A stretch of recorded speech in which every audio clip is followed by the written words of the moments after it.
सकता है वफाकी वज़ीर ख़ज़ाना अल-मारूफ डिप्टी वज़ीर आज़म जनाब इसहाक़ डार साहब दिल में बुरा जानते हों बुराइयों को, लेकिन कम से कम ज़ुबान से तो वो बुरा कहते हुए बुराइयों को नज़र नहीं आ रहे हैं। अलबत्ता बिलावल भुट्टो साहब यानी साबिक़ वफाकी वज़ीर ख़ारजा बिल्कुल दिल से बुरा जानने के साथ साथ ज़ुबान से भी बुरा कह रहे हैं और अल-ऐलान हमें बता रहे हैं कि इनका निशाना असल में पाकिस्तान का एटमी प्रोग्राम है और इमरान खान तो बहाना है। बिलावल भुट्टो साहब बिल्कुल इसहाक़ डार की निस्बत तो बड़े नब्बाज साबित हो रहे हैं। वो हमें दुरुस्त तौर पर पाकिस्तान की फ़ॉरेन पॉलिसी को दरपेश ख़तरात से तो आगाह कर रहे हैं, लेकिन बिलावल भुट्टो साहब फिर इसका कोई हल भी आपके पास है?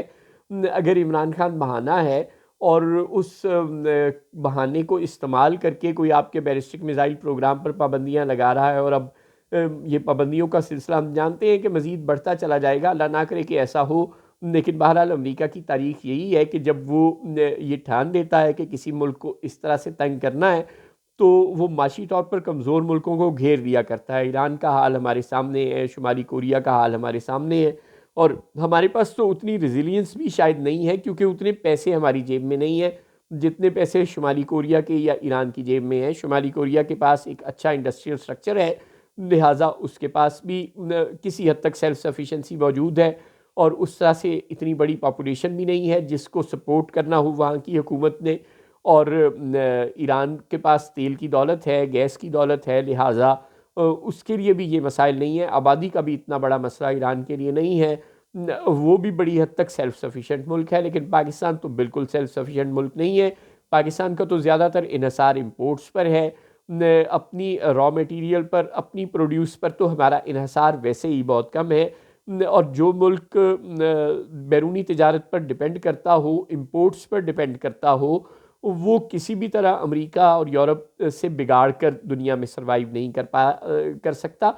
लिहाजा बिल्कुल हमें इन मुल्कों से अच्छे ताल्लुकात की ज़रूरत है, वरना वो हमारी दो चार जो एक्सपोर्ट्स हैं अगर उन पर भी पाबंदियाँ लगा देंगे तो फिर हमारा इंपोर्ट बिल और बढ़ जाएगा और हमारे मुल्क में डॉलर की मज़ीद कमी हो जाएगी। लिहाजा हम माजी में भी ऐसे मसाइल का बहुत बार सामना कर चुके हैं कि थोड़ा सा हम अकड़ते हैं और फिर हम घुटने टेकने पर मजबूर हो जाते हैं अपने इकनॉमिक क्राइसिस की वजह से, और अल्लाह ना करे लेकिन अब भी ऐसा हो सकता है। तो अगर आपको पता है कि इमरान खान और इस तरह की ह्यूमन राइट्स और वगैरह वगैरह टाइप बातों को बहाना बनाकर कोई पाकिस्तान के एटॉमिक प्रोग्राम को या बैलिस्टिक प्रोग्राम में मिसाइल प्रोग्राम को नुकसान पहुंचा सकता है या पहुंचाने की कोशिश कर सकता है, तो आपने उसको कंट्रोल करने के लिए क्या किया? क्या पाकिस्तान को सेल्फ सफिशिएंट रियासत बनाने के लिए आपकी हुकूमत कोई काम कर रही है?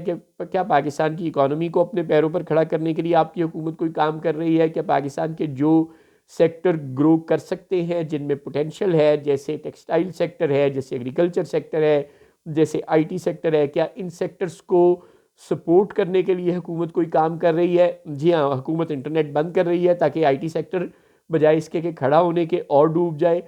हुकूमत महंगी गैस और महंगी बिजली दे रही है ताकि टेक्सटाइल सेक्टर खड़ा होने की बजाय मज़ीद गर्क होना शुरू हो जाए।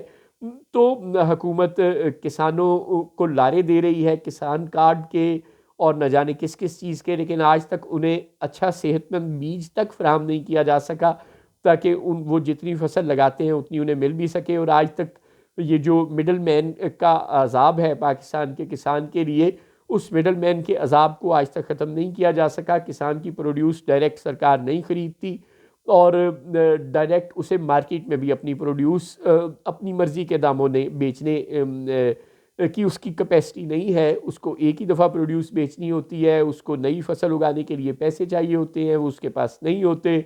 लिहाजा वो मिडल मैन के हाथों एक्सप्लॉइट होता है और सस्ते दामों अपनी फसल बेचने पर मजबूर हो जाता है। लिहाजा आपने आज तक ना तो पाकिस्तान के किसान का कोई मसला हल किया, ना पाकिस्तान के टेक्सटाइल सेक्टर का, ना ही किसी और ग्रोइंग इंडस्ट्रियल या एग्रीकल्चर सेक्टर का, ना ही आईटी सेक्टर का। किसी भी सेक्टर का आपने इस तरह से कोई सपोर्ट नहीं किया, कोई उनके लिए कोई उनको फैसिलिटेट नहीं किया, कोई इन शोबों में फ़ॉरेन इन्वेस्टमेंट आप नहीं ला सके कि ये शोबे ग्रो कर सकें और पाकिस्तान एक सेल्फ सफिशिएंट रियासत बन सके।